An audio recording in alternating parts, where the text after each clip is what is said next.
An update on a controversial story that we brought you this week. It was about a Whitehaven woman, a mother, who says she was laid off from her job 5 days before Christmas, leading to many of you.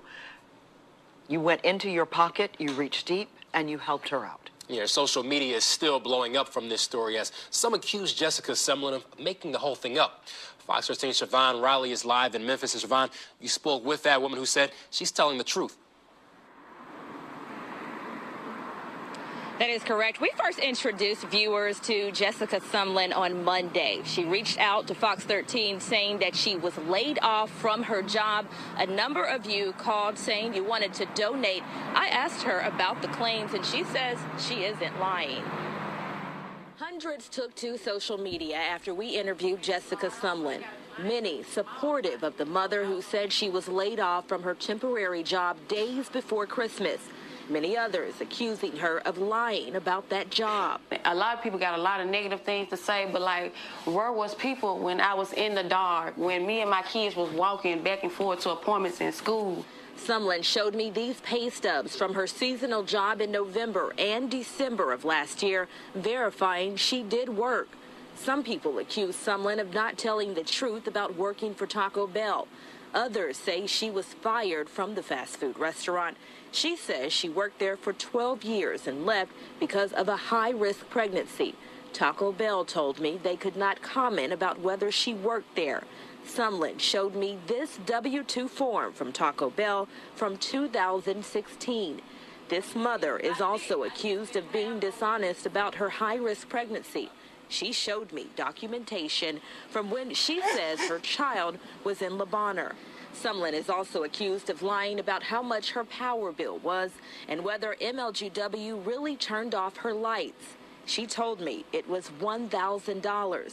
Anonymous donors gave MLGW enough money to turn Sumlin's power back on. It could take 7 to 10 days for MLGW to respond to our public records request. But Shelby County Commissioner Tammy Sawyer called MLGW because she wanted to help cover some of the bill. She told me the utility company confirmed the bill was more than $1,300, and Sumlin's lights did get turned off. Here's where it gets tricky. This GoFundMe account says it was created a day ago by Jessica Sumllin. That's much different from what she told us Monday. The story says she moved with her mother around Christmas because the house she moved into contained mold. It says in part, "I had a newborn and someone broke in and stole all my Christmas things." She says that was information she put on a GoFundMe page about a year ago. Well, I didn't have a PayPal and a Cash App. I went online and tried to do one. They was telling me that I needed a credit card to even receive the money. So a lot of people was like, it's not letting us send you the money. So I figured I have an old GoFundMe page, because I had seen people must have already started looking me up because I had seen I had it started $200 in donations. Another accusation, people saying she is not being truthful about her rent and how much she owes. However, I have this documentation in my hand, and according to this documentation, it does indicate that she is behind by several months and owes $1,922.67. Live in Memphis, Siobhan Riley. Okay, so y'all just heard that audio right there, and this is basically a follow-up to the video that I just recently did, the premiere video that I just did talking about Jessica Sumllin. And a lot of people, like myself, even towards the end, okay, let me put it this way. When I did the initial video, it was recorded before this came out and everything else. And then as people was typing in the chat and whatever and whatnot, people were saying something doesn't seem right about this. They said I wouldn't be surprised if she was scamming people and everything like that.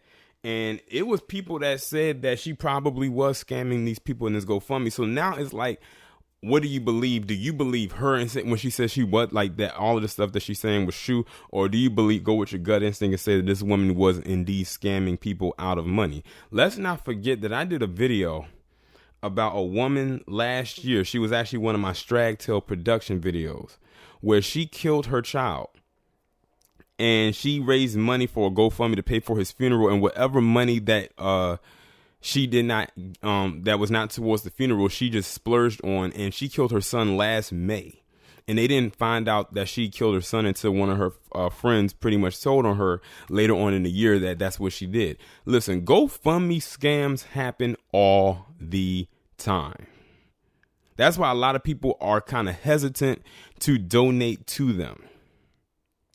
Now, another thing that I kept hearing too, outside of what they were talking about on here, is that she was with a man who had 9 kids of his own from maybe some other women that were not hers, or not her, and she had 2 kids with him. Because I noticed in the audio clip it was audio to you, but it was a video to me.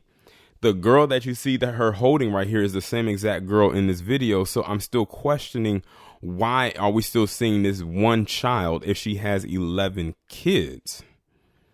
Like, you would think that you would see more than one child, and they even like had like little footage in the house, and you didn't see any other child there except this one girl, and she was shown again in this clip. I'm like, where are the other children?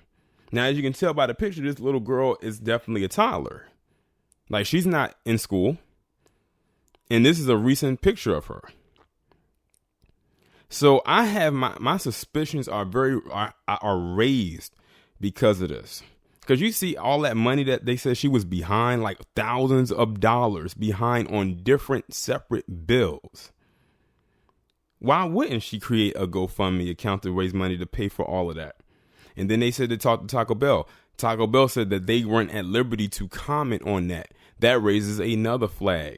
Are they hiding something, or is this their way of saying that this woman did not work for them? Now, notice they said one thing they gave away was them saying that, showing she had a stub from Taco Bell from 2016. She allegedly got laid off or fired, quote unquote, from Taco Bell due to a high-risk pregnancy last year in 2019. Why is the most recent stub that they were given from 3 years prior to that? They should have had one. The most recent stub she should have got from Taco Bell was her last check after she got laid off for that high-risk pregnancy. And another thing, if she had a high-risk pregnancy, I'm almost certain that her doctor would have told her, look, you cannot work. You are running the risk of your health and the safety of your child, of your unborn child. If she decided to continue working because of that, that is on her. But I'm very sure that Taco Bell would not want to be liable if anything was to happen to her child. I could have sworn I probably mentioned this in the video, in that previous video. So a lot of things just aren't adding up for me at all when it comes to this. And what's crazy is you have a lot of people that are pushing back against people who are questioning this and just are willing to let this whole thing slide. I'm like, no, we really got to investigate this, mainly because people are giving money to this woman and they want to make sure that it's actually going to where it needs to go, because you don't play with people's money. This is people's hard-earned money that they're giving to this woman. I'm seeing people give like $200 some and plus at a time to this woman. So people got to make sure that they're giving the money to the right causes, because you do not want to be in that position where you gave money to this person and you may not be in a position to get it back. Like what I said with that woman who killed her child and people donated for her child to have his funeral. Whatever other money she donated, that was donated to her, she spent that money. That money ain't coming back to them. Think of Bernie Madoff. Bernie Madoff, his name fits perfectly. Bernie made off with those people's millions of dollars and they did not get a dime of it back. Even when they seized the rest of it, it was all part of evidence, so they couldn't get it back. So I'm just saying that we want to be extra cautious when it comes to stuff like this. That's why a lot of people don't donate to GoFundMes unless they can actually have proof that it's going where it is going. That's like when you have people like Tariq and Jason Black do GoFundMes, or well, maybe not GoFundMes, but they do like campaigns for their films. People know where it's going to, because they have a history of being able to be trusted when it comes to something like that. And then you'll actually see the finished product, and then you can order the product, to have in your collection. So you have what you pay for. When it comes to something like this, you never really know. Now, on the flip side is they said that they pulled all of these documents to kind of back up her claim that she really was going through what she said she's going through. But they even said it was a loophole because of that other GoFundMe. So it sounds to me like she had two GoFundMes, because they said they had one that was just recently set up. But she told them one story when another story came out, so that raised a red flag for me. Like I said, it's so many holes in this woman's story. Like, it looks like a target at the range. But I'm gonna let y'all decide down in the comment section. Y'all let me know what y'all think. Based on what I've just said and what they said in that news clip, do you think this woman is scamming people, or do you think that she has some legitimacy to her story? Y'all let me know what y'all think. Like, share, subscribe. Make sure to follow me on Twitter. Have the notifications turned on, and I will talk to you in the next one.